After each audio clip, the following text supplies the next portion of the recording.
Thank you for coming. ఇప్పుడు నేను ఏం మాట్లాడినా ఎమోషనల్ అయిన ఏదో పబ్లిసిటీ అనుకుంటారో, చాలా కంట్రోల్గా ఉన్నా. ఎందుకంటే ఈ 3 years మేము పడ్డ కష్టాలు అన్నీ ఇన్ని కాదు, but all for a good product. మీ అందరికీ మేము గుడ్ ప్రోడక్టే ఇస్తున్నాము. సో మీరు వచ్చిన ఎవ్వరు కూడా డిసప్పాయింట్ అవ్వరు. ఎందుకంటే ఈ సినిమా జనంలోకి స్టార్టింగ్ నుంచి తీసుకెళ్తుంది మీడియానే. నాకు వెరీ స్టార్టింగ్లోనే 10 days షూటింగ్లోనే ఆడియో క్లోజ్ అయింది మాకు. విత్ ఏదో చిన్న అనౌన్స్మెంట్ వీడియోకి బీజిఎంతో వదిలితే అది ఆడియో క్లోజ్ అయింది. తర్వాత రషెస్ చూసి ఓవర్సీస్ క్లోజ్ అయింది.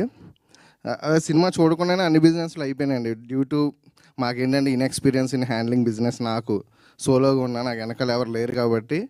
సో కొన్ని అనివార్య కారణాల వల్ల డిలే అయింది. అది external factors, not because of content starting నుంచి బిలీవ్ చేసిన నా డిస్ట్రిబ్యూటర్స్ అందరికీ వాళ్ళకి ఏంటంటే చాలా థ్యాంక్స్ చెప్తున్నాను. అండ్ సారీ కూడా, ఎందుకంటే 1 year డిలే అవ్వటం, మళ్ళీ మీరు నాకు స్టాండ్ బై ఉన్నారు. చాలా చాలా థ్యాంక్స్. రైట్ ఫ్రమ్ ఓవర్సీస్ నాకు అథర్వ భద్రకాళి పిక్చర్స్ కానీ, and ceded AU cinemas, and స్టార్టింగ్లో లాస్ట్ ఇయర్ మాకు రైట్స్ తీసుకున్న మైత్రి వాళ్ళు కానీ, శశి అన్నకు కానీ, అందరికీ చాలా చాలా థ్యాంక్స్. ఎందుకంటే బిలీవ్ చేశారు నన్ను. సో ఈ October 10th ఖచ్చితంగా మేము డెలివర్ చేస్తున్నాము. మన సినిమానే చేస్తున్నా. అంటే మీ అందరికీ తెలుసు, నేను మెగా ఫ్యాన్ కింద వచ్చా, ఒక సినిమా లవరు.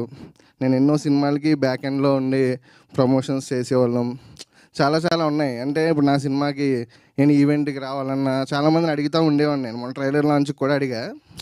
సో రెస్పాండ్ అవ్వాలా ఎవరు, అంటే డిలే అయిందనో లేదో ఏంటో తెలీదు, ఎవరు రెస్పాండ్ అవ్వాలా. నేను అప్పుడే అనుకున్నా మన సినిమాని స్టార్టింగ్ నుంచి మోస్తుంది మీడియా. అండ్ నాకున్న సోషల్ మీడియాలో ఫ్రెండ్స్, వెల్విషర్స్. అంటే నేను ఒక మెగా ఫ్యాన్ అయినా కూడా నాకు ట్విట్టర్లో కానీ ఎక్కడైనా కూడా అందరూ హీరో ఫ్యాన్స్, ఎన్టీఆర్ ఫ్యాన్స్ కానివ్వండి, మహేష్ బాబు గారి ఫ్యాన్స్ కానివ్వండి, అందరూ సపోర్ట్ చేశారు. వాళ్ళు ఒక మనిషి కిందే చూస్తున్నారు. సో నాకు ఇప్పుడున్న బలం మీడియా అండ్ నా సోషల్ మీడియా ఫ్రెండ్సే. 10th మా ట్రైలర్కి జెన్యూన్గా ఒక్క రూపాయి కూడా ఖర్చు పెట్టాల.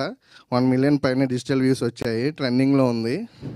సో చూసిన వాళ్ళు నాకు 20% మంది నాకు ఓపెనింగ్ డే వచ్చినా చాలు. And thank you so much. నా ఆర్టిస్ట్ అందరి గురించి నేను